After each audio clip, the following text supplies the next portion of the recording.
Fantasy Football Happy Hour with Matthew Berry, served by Applebee's.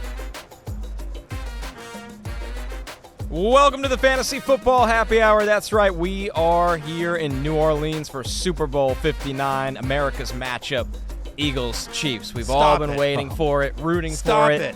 It's here, the rematch we all wanted. Matthew, how's morale? Doing well? No, smooth trip. I'm outraged. We're here once again, year 3 at Super Bowl at Radio Row here in New Orleans. Jay Croucher, Connor Rogers, myself, Matthew Berry, very excited. And yet here you are, literally within the first 10 seconds of our broadcast, you're telling a lie. You're lying to America. This is not the matchup America wants. Lawrence agrees with me. This is the Lawrence, stop it. We'll see. Denny's going to be joining us. We'll see if he agrees. I bet he does. For the love of God. A lot of great people. No one wanted this matchup. It's Panama's matchup. No, Panama's matchup. Thank you. Exactly right. Like in a country that's currently being torn apart, Connor, why would you throw out yet another divisive take? It's supposed to be a happy show. I'm just honestly, America wanted the Commanders and the Bills. Those are the two teams that America wanted. Well, and now they're stuck with the two best teams. I mean, like the Chiefs and the Eagles are the two best teams, but it's not the matchup America wanted. Stop lying to the American people. It's a matchup. It's a good matchup, but it's not the matchup that the people, the masses, wanted. Correct. Yeah. We started out good, had a nice dinner last night. We did. You broke out the phone light for the menu. You know what? And Jay. Why are you so old, Matthew? Right. And at Croucher JD on Instagram, of course, once again, just completely lit me up. There I am. Well, it's because you needed to light up the menu. It's a well-lit restaurant. It was a reasonably lit restaurant, but the print was small. The print was normal sized. I have bad eyes. I have bad eyes. You know what I mean? Like, and you can, if you look at me, you can sort of get it. You're like, listen, God doesn't give everyone everything. And when you think about how much the Lord has given me in terms of physical physique, and they had to take something away, and it's my eyesight. You know what I mean? It's just I don't have great eyes, and so it makes sense when you look at me. You're like, well, that makes sense. He can't have everything. He can't be perfect at everything.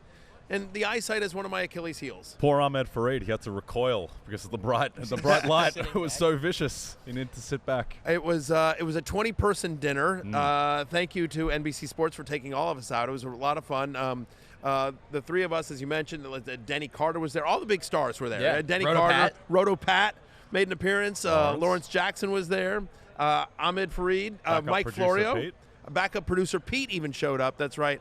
Producer Damien was in the house as well. Many others. But it was a long dinner. We were there for like 4.5 hours, I felt like. It was a long dinner. But that's okay. It's night one. Good to ease in. I was ridiculed for my choice of dessert wine.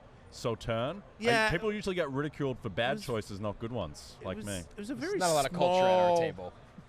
It was a very small glass. It's dainty. That's how dessert wines are typically served, Matthew. Yeah, compared to the Funfetti birthday cookie. Yeah. The juxtaposition between you two is unbelievable. The Funfetti birthday. Looked really good. It was to be really fair, good. Not to hate. It was really good. The Funfetti was served to 3 different people. One of them was a 4-year-old boy. And then it was you and Damien. Yeah, you know what? 2 other 4-year-olds. Shout out Logan. Logan knows what's up. So I got no issue with that. If you're sitting here saying like I enjoy life like a 4-year-old, that's absolutely right, Jay Croucher. I'm not over there being grumpy. Here's how long this dinner was. When the dinner started, Darren Fox was on the Sacramento Kings, and by the time dinner was over, he was a member of the San Antonio Spurs. It was a long dinner. Well, I believe Del Harris was coaching the Lakers when it started with appetizers. Yeah, him or Randy Fund. It was a long dinner, but we had a good time as well, and we've got a great week for you coming up today. Not just today, but for the entire week. We're here all week long, and we've got a ton of big stars.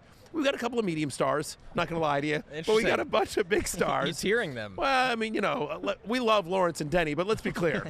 They're not like Justin Jefferson, okay? Starting out, intermediate tier, exactly. And we'll work our way up. We'll work our way up. Denny's going to jump on to a free agency preview. Yeah. Us three are going to close out the show. Super Bowl best bet, stat leader, best bets. Before we get to any of that, though, there has been a lot of news since we've last been on. Yeah, no question. Let's jump into the Rotoworld headlines here. Of course, for all your Rotoworld news, go to NBCSports.com. And in the spirit of being in New Orleans, our first bit of news, NFL Network's Tom Pelissero reports that the Saints plan to meet with the Eagles offensive coordinator Kellen Moore for their head coaching vacancy after the Super Bowl. Almost feels like, guys, and this is the last spot open right now, that they're just waiting for the Super Bowl, and then he will be the next head coach of the Saints. Yeah, I mean, listen, when you're in the Saints, it's the only job open, so you might as well take your time. There's no reason to rush at this point. You're not competing with anyone else. Kellen Moore, it's an interesting one. Very successful with Dallas. Kind of didn't have a great year with the Chargers. Now seems to be somewhat resurrected with Philadelphia, and how much of that is the credit to his play calling versus, like, they have an unbelievable offensive line. They have one of, if not the best running back in football. They have, they've got elite playmakers at almost every position. So I don't know. Like, is there anything, Connor, to suggest that Kellen Moore is like an outlier, good offensive mind? Like, it seems like the Eagles run 3 different run plays, and the passing game's going backwards. Right. It's listen, I think the Saints, number one, didn't have a lot of hiring power here when you just go through the cap situation. Sure. This is going to take a while to clean up and clean out, and they went into this process hoping to get Aaron Glenn. That didn't happen. I think there was some other names, maybe Mike McCarthy at once upon a time, and they're going to have to go. You mentioned it. We have different tiers of guests. There's different tiers of head coaching candidates. Yeah, I mean, I think they expressed interest in Cliff Kingsbury. Cliff did not want to go there. He's come back to the Commanders. Hail to the Commanders. Hail victory. I think Kellen Moore is probably a pretty good offensive coordinator. Maybe that makes him a good head coach. Maybe that doesn't. I don't know. It doesn't feel like and so much of this, and it's a weird one, right? Because this isn't fair to Kellen Moore. But I feel like so much of coaching hires is about hype. Like, just hype that gets up in the press and everything like that. And Ben Johnson. Exactly. And just, I remember, this goes way, way back, but I remember when I was a little kid, and the Washington pro football team had a coaching opening. And I really wanted, why am I blanking on the name? He was not Bud Adams. It was who's Buddy Ryan's dad? Buddy Ryan's dad. Yeah. Was it Insult the Comic Dog? No. It was Nolan Ryan? No, I'm completely blanking on it. He was the head coach of the Houston Oilers. I can't help you. Are you thinking of Wade Phillips' dad? I'm Bum Phillips. That's who it was. Thank you. Oh my God. Yeah. Oh my God. We got there. Thank you. Sorry, it's been a long travel day to get to New Orleans. It wasn't. It was a relatively short flight. I couldn't see the menu. I couldn't see the menu last night, and Jay was drinking dessert wine with his pinky. A lot's going on. Bum Phillips. Bum Phillips was the coach of the Houston Oilers, and Love Ya Blue, and he was a very colorful character. Oh yeah, really big fun. jackets and big hats. jackets and the hats, and the media loved Bum Phillips. Always good for a quote. And I was a young fan in Washington, and Bum Phillips was talked about as one of the guys that was potentially open for. And I was so disappointed when they decided not to hire Bum Phillips, who was the guy that had all the hype, and instead they hired some, relatively unknown offensive coordinator from the Chargers named Joe Gibbs. Obviously, the rest is history. Like, right. I just, you know what I mean? And so I just sort of think about, like, we see some of these insiders and they pump these guys up and, there's all this heat and everything like that. And you're just like, does that necessarily make sense? Bud Adams.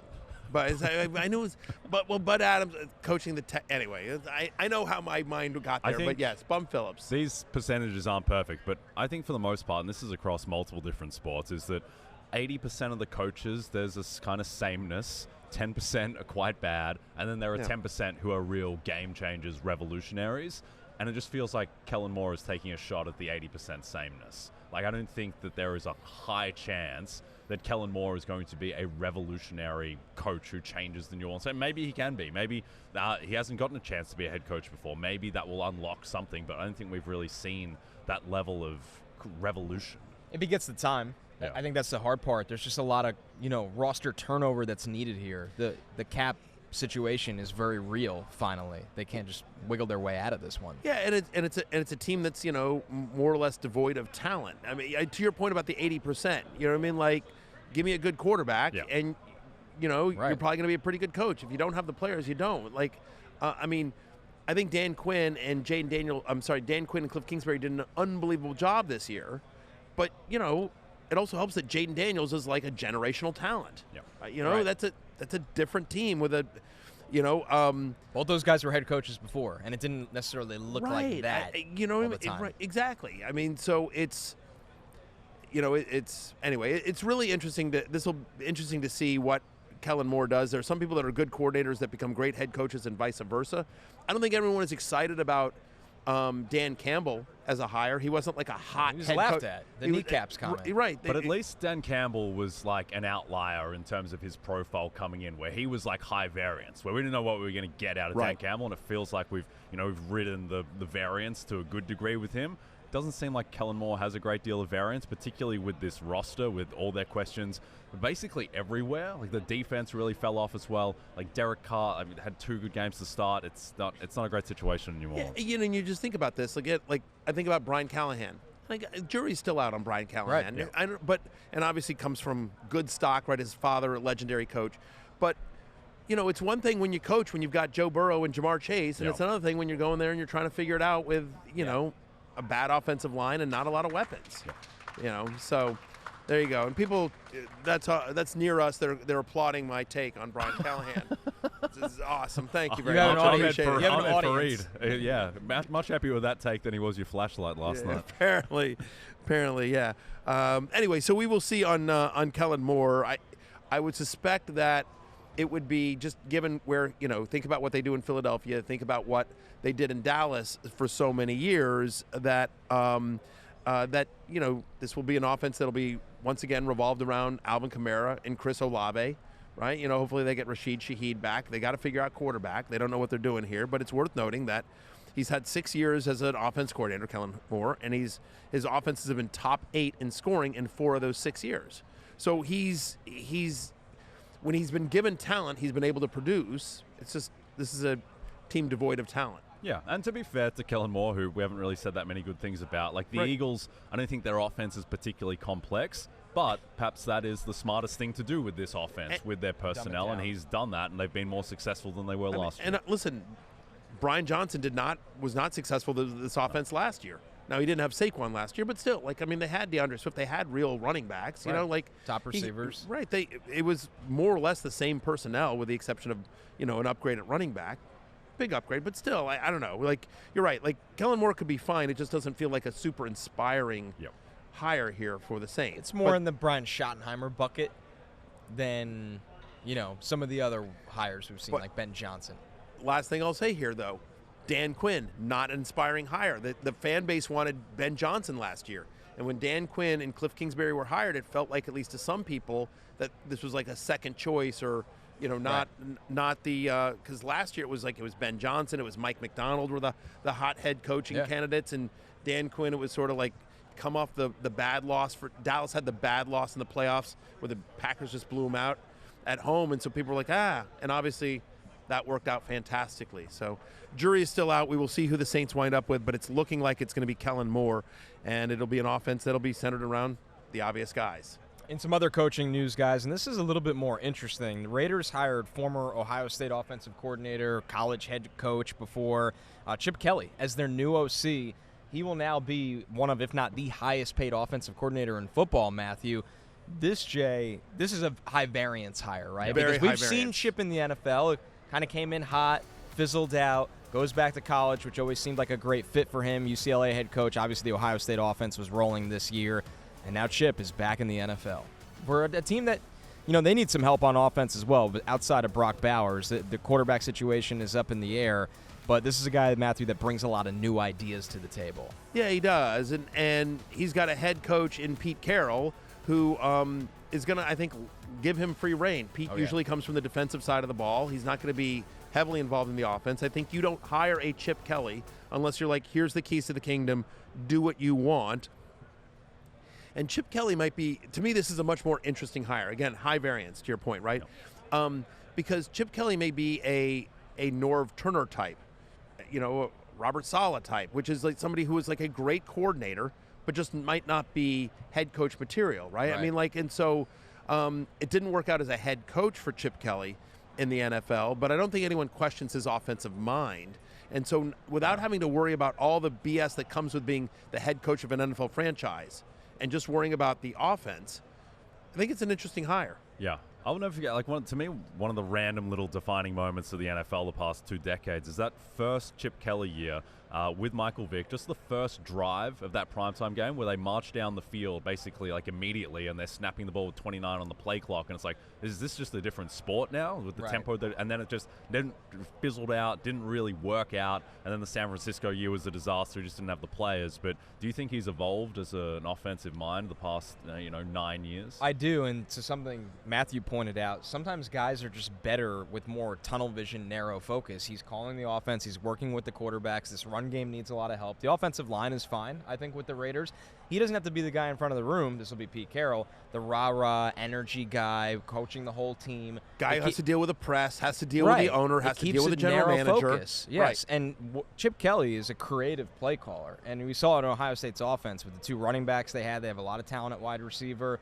He'll try different things, and he's not afraid to bring college concepts to the NFL. So I think if you're looking for even more ways to get Brock Bowers the ball in fantasy, you're actually feeling really good about this. Right. And they have Jacoby Myers, who's a nice player as well. And they'll add a wide receiver. Yeah, they'll add a wide receiver. And so the other thing here is that, again, like, given the Raiders know they are not a year away. They are not in a position to draft a quarterback that can turn their fortunes around this year. And so it's going to be a multi-year rebuild. And so one way you compete quickly is a little bit of smoke and mirrors and a little bit of razzle-dazzle, which is something that Chip Kelly can bring. And I think having been in the NFL previously and all this stuff, like we're going with a macrobiotic diet and all the, all sort of the BS, the I think. Smoothie bar. Right, the whole thing. I think he somewhat learned his lesson, right? And just here's stuff that does work in the NFL that you can do with NFL players. And here's stuff that you can't, that stuff that will work in college you can't necessarily translate to the pros when you've got players at a higher level where everyone on every roster is good, right? And they're not they're not scared 19-year-old kids. Right. These are professionals that are generally all making more than you are. Something I like about this hire is this is somebody now for many years at the college level has been working with and developing young quarterbacks. Most recently this year, Will Howard, who will be in this draft. The Raiders are going to be drafting and developing a young quarterback, whoever that is. So you're getting somebody that has the familiarity right now out of college that says, okay, I know what we could do with this guy. I know what we can't do with this guy. I wonder if Will Howard will be in play for them as well. Like that, I like that strategy. Yeah, I was going to ask you, do you think they are a day 2 quarterback guy? Like, because it feels a little bit, or do they try to trade back? I think they'd love to get up and get Shadur. I just don't know if they're going to have the opportunity to do it. Right. So, like, do you think, are they like a day, like, there's talk maybe Milroe might drop to day 2. He will. Jackson Dart, Riley Leonard, one of these guys. Will Howard, who we just coached. Right. Yeah. There's going to be a lot of different quarterbacks, developmental quarterbacks taken on day 2. It's going to be Cam Ward and Shadur Sanders. I don't see another one going in the first round. It's been Jackson Dart hype week. This happens at the Senior Bowl every single week. But if the Raiders can't get up and get one of the top 2 guys, they'll take somebody on day 2 and allow them to develop. And all the conversation you're hearing is that Tom Brady is very involved as a minority owner, and certainly I'm sure he's going to have an opinion about quarterback prospects. Right, absolutely. All right, guys, some more coaching news here. The Cowboys hired the Cardinals offensive line coach Klayton Adams for their offensive coordinator vacancy, not a typical route you see. I just want to give it up for Cowboys fans because they were going crazy on social media for 2 days, and like that's where it's gone for the Cowboys fans. They have to they're like going crazy for an offensive line coach hire. And like, listen, the guy's by all accounts a good coach. You know what I mean? But like, we just got no idea. We have no idea what it's going to look like. Well, we're assuming Schottenheimer's going to call the plays too, right? So you're like, that's how you go get a good offensive line coach. This is a bump in pay and title. Yeah. Yeah, I mean, it's like the Cowboys' offense, it largely is what it is. It's Dak, who's still, I think, a top 12 quarterback. Yep. It's CeeDee Lamb, who's a top 4, top 5 wide receiver. And then it's not much else. It's an O-line that I think will be better because the young guys will get better who they drafted last season. But, yeah, we just don't know what it's going to look like. And, like, Brian Schottenheimer in Seattle, like, it wasn't good. Like, in terms of his approach to a modern NFL offense, like, he was the king of run, pass, first down, second down, third down. So he's going to need to show that he's evolved if this offense is going to take a step forward. I wonder if Jerry Jones has a lot more input than most owners of NFL teams, and so we got to get back to running the ball. They tried to do it down the stretch with Rico Dowdle, had some success, not a ton, but you think about what this Arizona team did under Klayton Adams. They were 3rd in rushing yards, 2nd in yards per carry during the stretch that he was the offensive line coach. Now again, some of that is some of that's personnel, some of that's the offense coordinator. Again, he was just the offensive line coach, but I've seen a lot of mocks, not yours, but I've seen a lot of mocks that have Ashton Genty going to the Cowboys in the first round. This is a team that did draft Ezekiel Elliott with a top 5 overall pick. So Jerry's not scared to use high draft capital on a running back. No, not so at all. it does feel like they'll be, whether it's a free agent or a high draft. Could be pick, both. It could, right, because this is Connor. I haven't done the deep dive that you have yet, but feels like this is a very strong running back class. It's loaded. I mean, we were talking about Chip Kelly before. He's got 2 running backs that are going to be taken in the top 3 to 4 rounds, and Travion Henderson and Quinshon Judkins. I think what's going to hurt Genty, as amazing as he is, and he'll go in the first round, is there's starters in rounds 2 and 3 galore, like across the board. Pass catchers, speed guys, power backs. Marion Hampton from UNC, Caleb Johnson from Iowa, Cam Scatteraboo from Arizona State. So I'm fascinated to see do teams try to build the offensive line and get the value at running back, because I think that's what Dallas should do. But Genty's the star. Like, you draft Genty, and that's the jersey that's sold across your entire fan base. Right. It's a weird balance. Yeah, and Jerry loves stars. Yeah, so that wouldn't shock me at all. One more bit of coaching news here. 2 notes, actually. One with the Bucs. They promoted pass game coordinator Josh Grizzard to offensive coordinator. They stay in-house with that, Jay, which isn't shocking. I mean, there was obviously a chance that they can get like a Nick Caley from the Rams, but they stay in-house and try to keep everything with continuity for Baker Mayfield and company. Yeah, I think the main takeaway from this is just another year, another coordinator for Baker Mayfield, which has been the story of his career, just not really having that continuity. And we'll see how much Grizzard takes on and continues what Liam Cohen was doing. And it's good for Baker, at least, that he's in the same spot. Presumably, there's going to be a lot of the same concepts. He's taken huge steps the past 2 weeks. But, yeah, I think we just assume that it's going to look like the same offense for now until we see otherwise. Yeah, and I think the change in coordinator, and it has been the story of Baker Mayfield's career. But what's nice is that early in his career, the change in coordinators every year was because they weren't getting the job done. Yeah. The production wasn't there. Now the change in coordinators is because they keep getting hired for better jobs because Baker's performed at such a high level. Dave Canales gets the job in Carolina. Liam Cohen now goes to Jacksonville. So, Josh Grizzard is like, I'm going to be a head coach by next year. Right. Like, it feels that way. One good year. I mean, that's basically what Liam Duval Cohen had. Terrifying. This lives rent-free in all our brains till the Come end on. of time. It was super weird. It was I've tough. been watching that on. It's the head tilt. It's the not head actually tilt. the Duval. And if you like, so much of it was that was clipped, just the Right. weird Duval of it. But if you watch the whole clip, when he's just like, I'm here, it's Jacksonville Jaguars.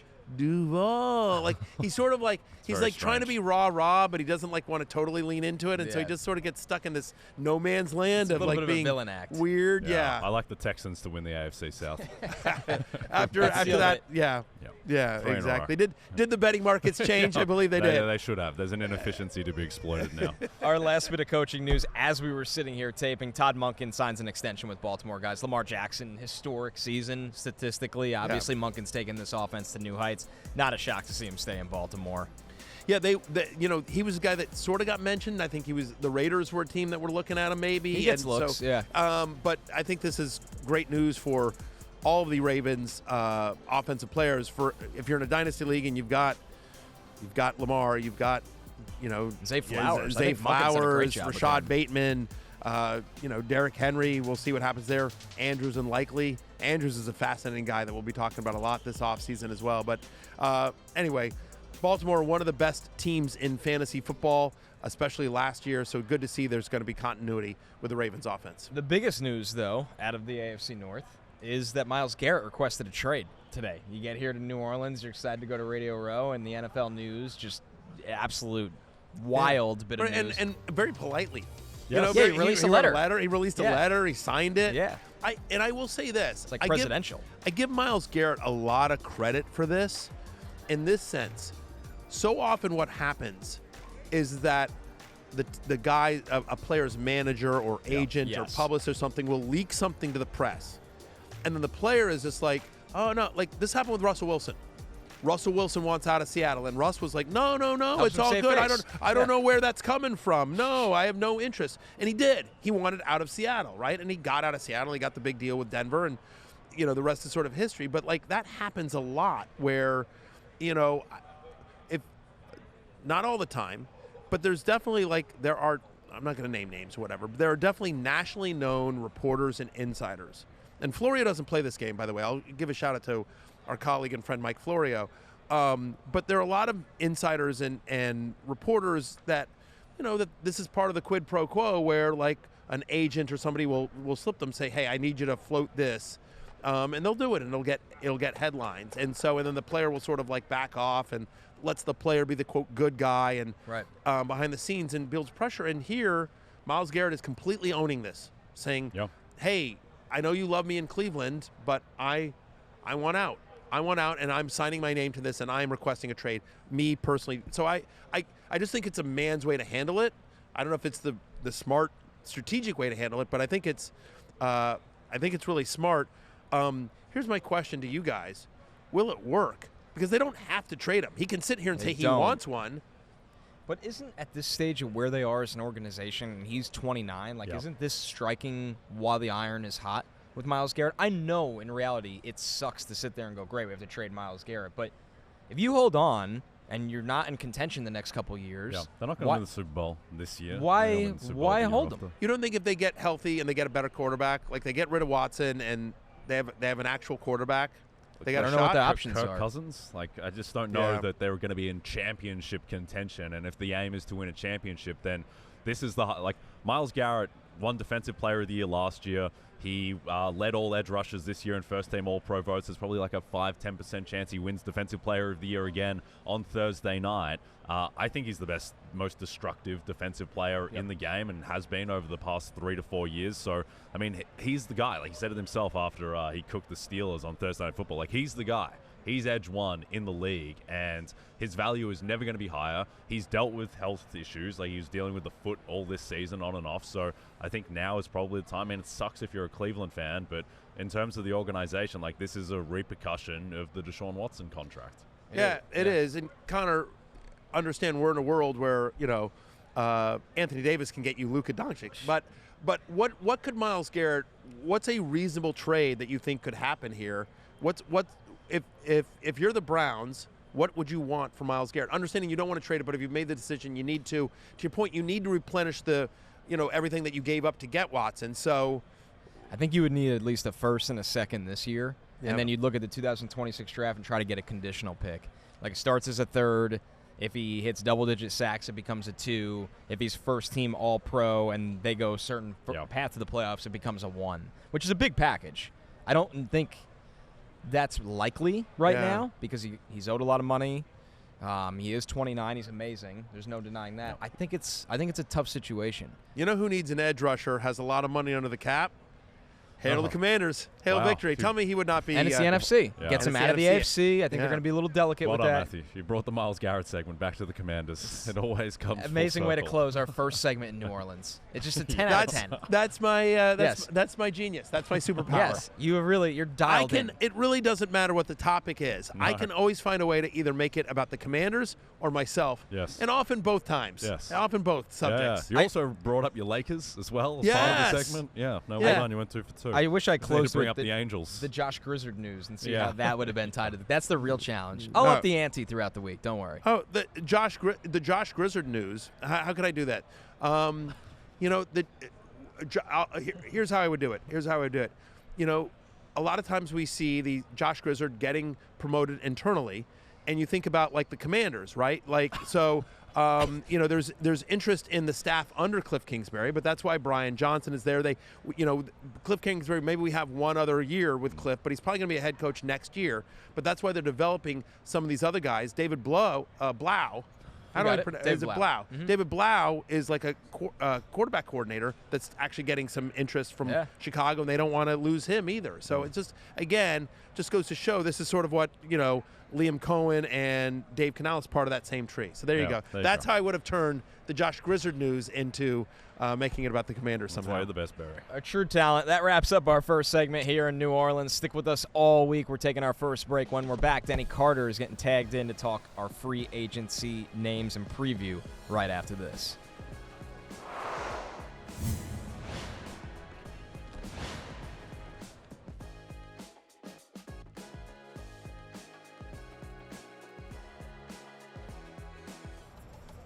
Welcome back here from New Orleans at Radio Row for Super Bowl 59, and we are joined by a friend of the show.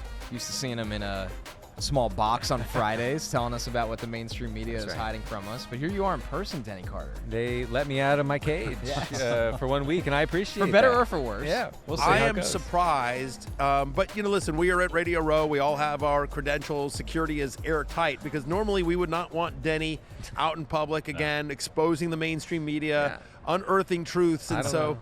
I don't know how in I the got black in here. market. Yeah, exactly. He's on the dark web, and so there are a lot of people looking for Craig Carter, his actual name. But Wow, everyone, outed. but everyone calls him Denny. I think I've been doxxed. Yeah, I just did dox you. Exactly. Well, you're out here now. Like, it is what it is. Anyway, we're pleased to welcome Denny for what is clearly going to be his final appearance on the show. Before he goes back to his embassy in Ecuador. Yeah, he gets seeking- deported. Yeah, that's right. That's Safehold. Where else am I going to live? I've been exposing, the media for not talking about, random Saints tight ends or whatever for the past year. Exactly. All right. Well, we got a free agency preview to get through, and we do start with quarterback here, Denny, which is kind of a tough crop this year when you look at it. There's not a lot of starters available in free agency because if you're good enough to start, usually the team finds a way to keep you. But after a unbelievable year for Sam Darnold that didn't have the finish everyone wanted, but he's still going to be looked at as the top quarterback in this group. He is the headliner ahead of names like Russell Wilson and Justin Fields, Jameis Winston, and Jay's favorite player in the NFL, Hold on. Joe How Flacco. is Flacco fifth? How is Flacco over like That is Aaron definitely a Rodgers? troll, what I'm Joe. wondering. Comeback player of the year, Joe Flacco. Call him by his title. Joe Flacco is not a better quarterback than Aaron Rodgers. Aaron Rodgers is not a free agent. Okay, but he's going to be, right? Well, he's not right now, so the graphic stands. Is correct. Joe Jay Flacco, Croucher. number Right, 5. so we'll find another one. Someone's going to be better. Flacco did nothing Ryan wrong. Tannehill's better than Joe Flacco. Whoa. I think whoa. Marcus Yes. Mariota, I think it was only on a one-year deal. Oh, okay. I think Wonder when Sam Howell gets some market. Oh, exactly. Future Hall of Famer Sam Howell? No, he's still on a rookie deal. He's still on his rookie deal. That was a rough one by Sam Howell in that primetime game when Yeah, he came what are you in for gonna Gino. Sam Howell's headed to the Ecuador embassy as well. Yes. I mean, All right, obviously, Danny, break this down Yeah, for What do us. you got for us, look, Danny? Sam Darnold, 27 years old. He was in a very quarterback-friendly system last year in Minnesota. Really good for fantasy, probably the second or third best late round, pick that we had, along with Jaden Daniels and maybe someone else I'm forgetting. The problem is, and look, I was a Darnold guy in the summer. I was fighting Kyle Dvorak and Pat Doherty all summer on this, and I said, no, you don't understand. You got to throw out the Jets stuff, okay? He's going to be good in this system, and he was. He checked all the metrics boxes. The problem is with Darnold, and again, I told you guys before the show, I take no pleasure in saying this. He was still, like he was with the Jets, very terrible almost under pressure. Seeing ghosts in those final 2 games. I know I'm sure Connor has great memories of that when he was with the Jets. But yeah, I have some stats here to kind of highlight how Darnold did not fare well under pressure, which was always the big knock against him when he was with New York. He took a sack on 22% of his pressures last season. That was the 15th highest rate among 40 qualifying quarterbacks. His completion rate under pressure was in line with guys like Drake May and Mason Rudolph and Justin Fields. So he just didn't thrive there. Now he's going to sign probably a big contract here. Spotrac, his market value in Spotrac is 4 years, $160 million. I could see him signing with the Titans or somebody like that. I just don't think that he can thrive outside of a quarterback-friendly system like he has with the Vikings. I think the best case scenario for him is that he re-signs with the Vikings. That Minnesota says, you know what? We're going to sign Sam Darnold for 2 years. We're going to develop J.J. McCarthy behind him. Kind of do a slow, what Aaron Rodgers was behind Brett Favre kind of deal, where we're going to bring him along slowly because, again, he's coming off a very serious injury. Is he going to be ready?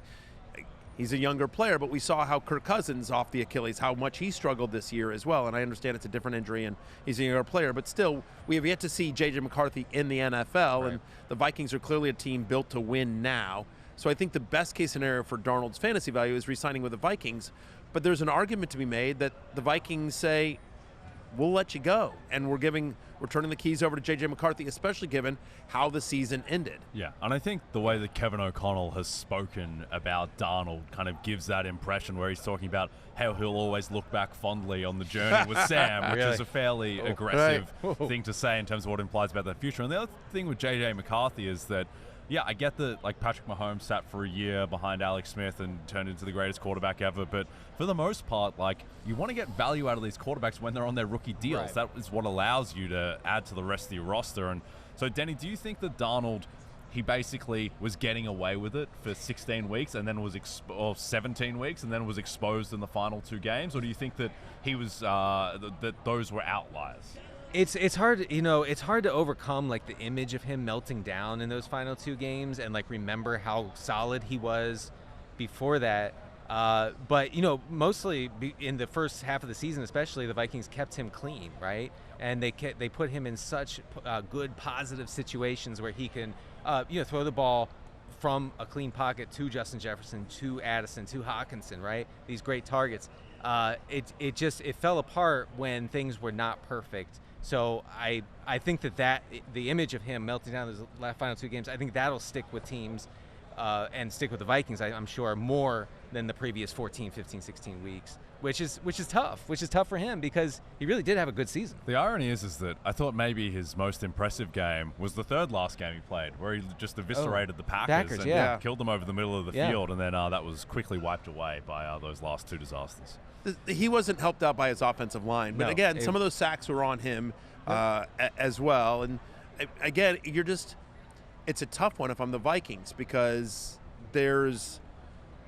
I can see both sides of the argument, but you're putting a lot of eggs in a rookie quarterback that's never played in the NFL and coming off a very serious injury. You better be right. Right, you better be right. I mean, because the defense is ready to go. You've got Jefferson, Addison is emerging. You're probably going to draft a running back. We'll see what happens with Aaron Jones. We'll get to that when we get to running backs here. But it's I think that's going to be the fascinating story until Aaron Rodgers decides to suck all the wind out of out of the offseason news cycle like he always does. But at least until then, I think that's the big free agency story of all of them as well. And I just want to say here, Denny, yes, I, for one, will look back fondly on your journey with us this year on Fantasy Football Happy Hour. I only had 2 disastrous outings on the Happy Hour. Yeah. And they weren't even in the end of the year. It middle of the season. It was a tough October for Denny.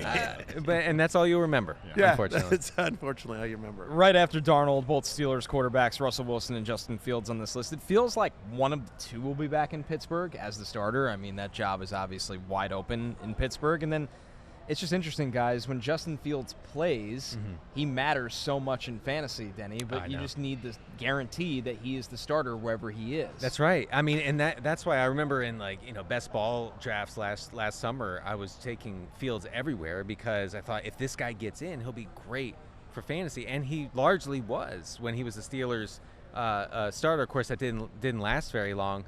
But the problem is that his real life game does not really translate, and I have a feeling, you get the sense that the NFL knows what's up with Justin Fields. Like, he regressed so much as a passer, not this past season, but the season before, 2023. His short area passing, his intermediate passing, it all kind of tanked, and so the development stopped for Justin Fields. I don't know where he goes from here besides being kind of a spot starter, maybe a placeholder kind of guy for another team. I have a tough time seeing him staying in Pittsburgh, honestly. See, I guess there's 2 conversations, right? There's the pro football conversation, and I don't feel like the book has fully been written on him. I mean, you tell me, like, there's head scratching decision making, right? Just some like basic 3rd and 6 kind of stuff, like just throw to the, just get you're just running a 7-yard out and like just boom, something like that. Or so there's some basic decision-making stuff that's head-scratching, but on the other hand, like the physical skills are tantalizing, and he makes some kind of like wow plays. And you think about, like, he was in Chicago, that was a mess. And then he comes to Pittsburgh with Arthur Smith, not exactly known for developing quarterbacks. I think in the right environment with the right coach. And oh, by the way, he's trying to do this in Pittsburgh where they've got George Pickens and nothing else. Right, that's very fair. I mean, he didn't have a lot of weapons around him, and I feel like he's one of these guys that we sort of point to. We talked earlier in the show about Baker Mayfield, how he's had, a different offense coordinator every year of his life. There are certain quarterbacks that they fall into the right system, and it's great. Look at what Sam Darnold did this year in Minnesota versus what he did in the Jets in Carolina, where it was bad systems, versus Fields, who I don't think's ever been. So, this is a guy that was a top 12 pick overall in the NFL draft, Connor, and somebody that, like, a lot of scouts liked coming out of Ohio State. A ton of talent that's all still there. It's just the consistency is what you need for him. You would love to see him go to an offense, though, that really where the running balances the passing and opens things up and helps him, Matthew, to your point, become a more decisive player who can ultimately unlock that, because I don't think he's played in great situations. And I'm not saying he's blameless. Like, that's not what I'm saying at all. He's had his own problems. But you just wonder if you get to that situation where things are much better around you, you have a true number one wide receiver, you have a competent number two, and a run game, can you be a game manager that can make a big play occasionally? Yeah. It's just a matter. I don't know where he's ultimately going to end up. It would be weird to go back to Pittsburgh with how things went this season. The only thing I'm going to say there is that it just feels like they're done with Russell Wilson. Like, it just feels like the options become slim. Seems to like him. No one else does. It doesn't seem like anyone else does there. If you just sort of read between the lines of a lot of the teammates and some of the other coaches there, it does feel like Russell wore out his welcome there. Well, the end of the year was terrible. Yeah, and like neither of them, I don't know. It does feel like they've got to sort of pick one.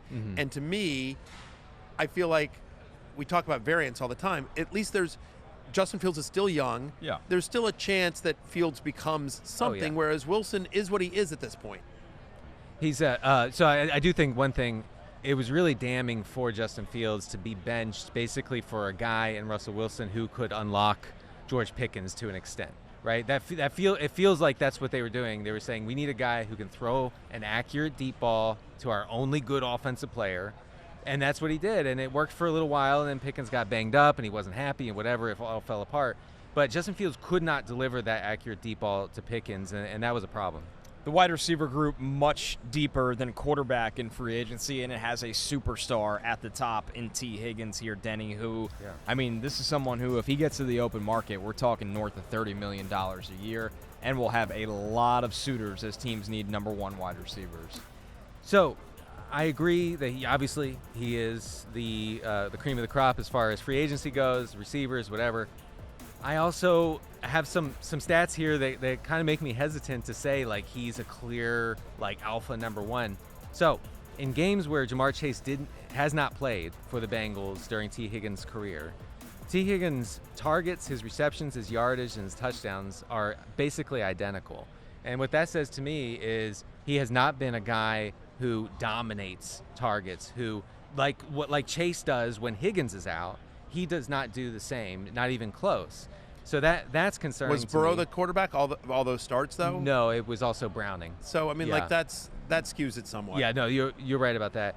And then he was efficient this season. He was on a per route basis, he was about as efficient as Terry McLaurin, JSN, Malik Neighbors. But 2022 and 2023, those numbers dropped off a lot. So there was a lot of inconsistency. There were 3 soft muscle injuries over the past 2 seasons, along with 3 others, so 6 total injuries.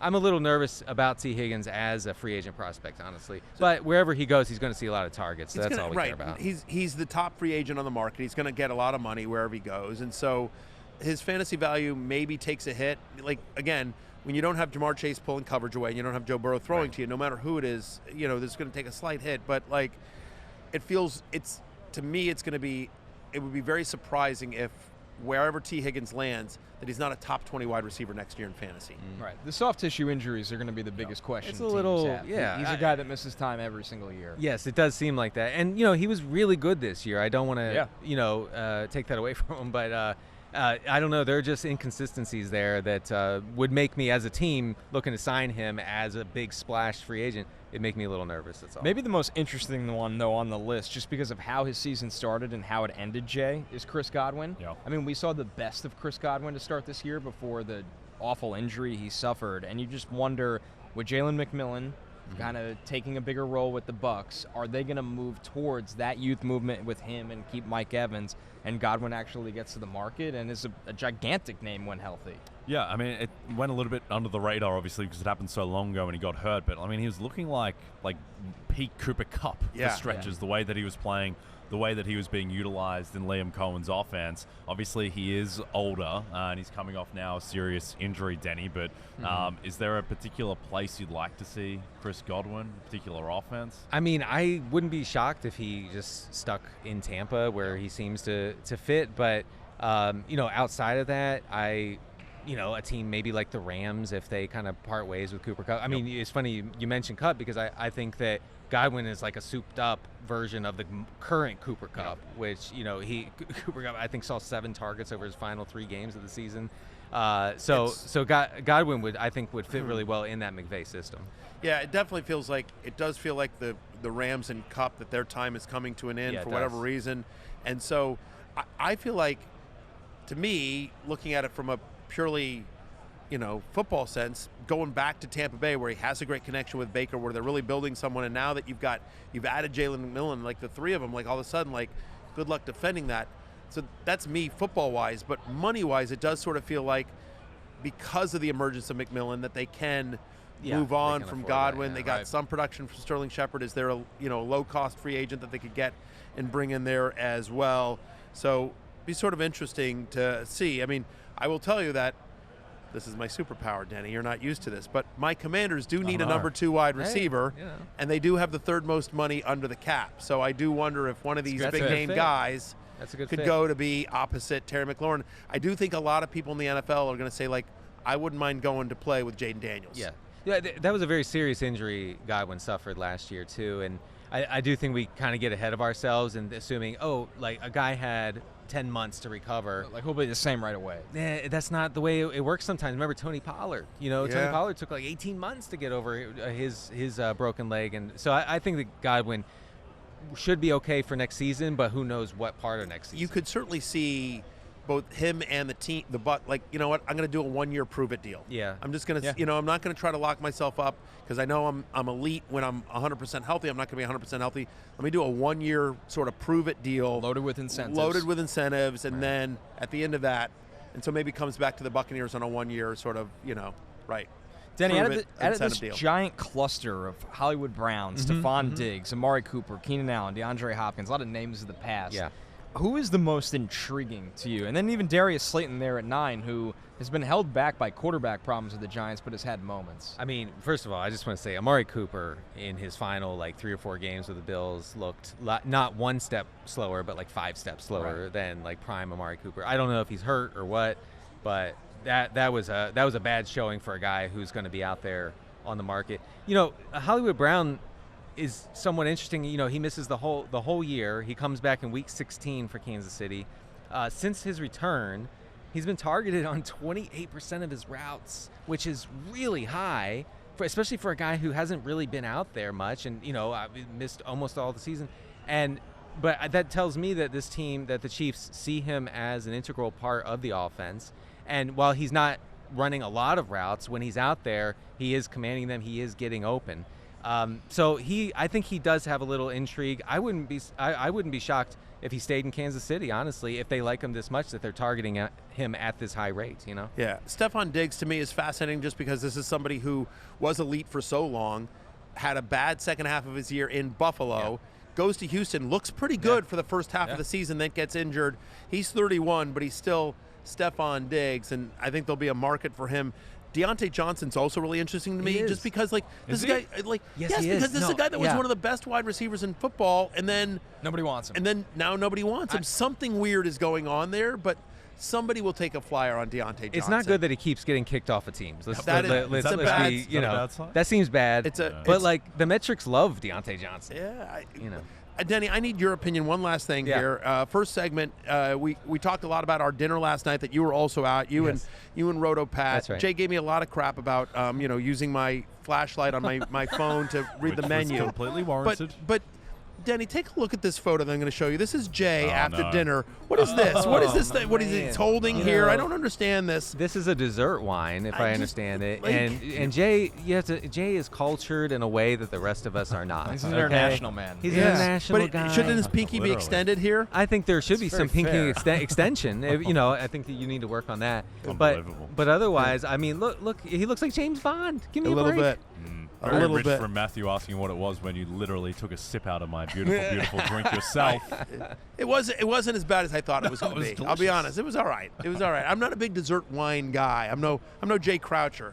Give me the Farfoodie cookie or whatever it is I got. You're the Funfetti birthday cookie. And it was both fun and fetty. It did look quite good. You and 4-year-old Logan loved that. All right, we're going to take one more break. Denny, thank you for joining us as always. Thanks, we guys. appreciate your presence. When we're back, we're We're going to be looking at Follow him on Blue Sky. He's big on the sky. That's right. On the sky. We'll be getting you some Super Bowl stat leader bets right after this for Last Call.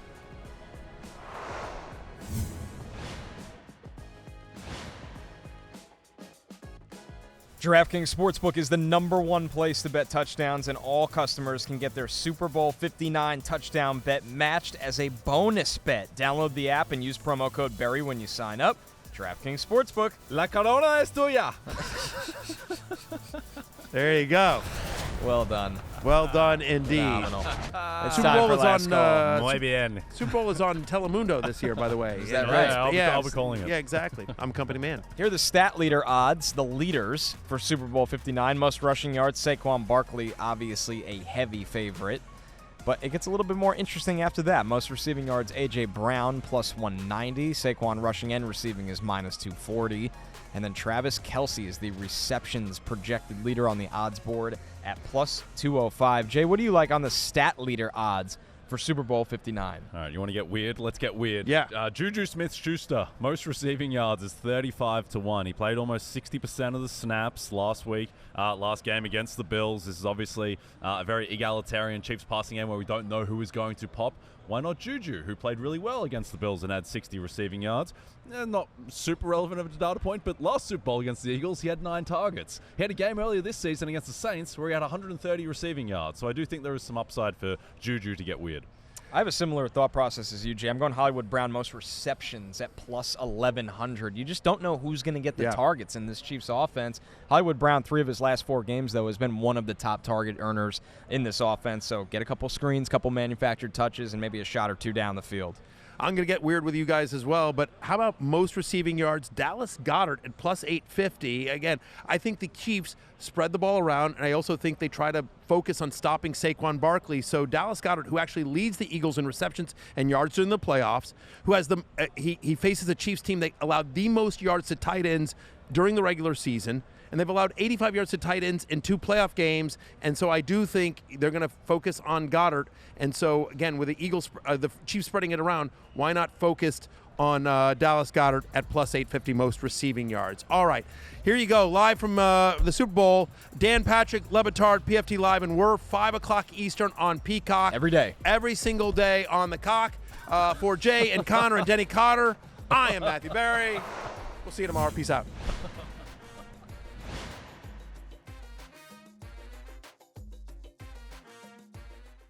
Hey, it's Matthew Berry from NBCSports.com and Rotoworld.com, and I want to thank you so much for watching whatever it is you just watched, or if nothing else, being too lazy to click out of the autoplay after this video started, after whatever it is you actually wanted to watch finished. But now that you're here, I'd like to take a moment here to ask you respectfully now, okay? I'm asking you respectfully to subscribe to the NFL on NBC YouTube channel. You'll get the latest Rotoworld fantasy news headlines, all sorts of great shows, including my own Fantasy Football Happy Hour. So go subscribe now. Again, I'm asking respectfully.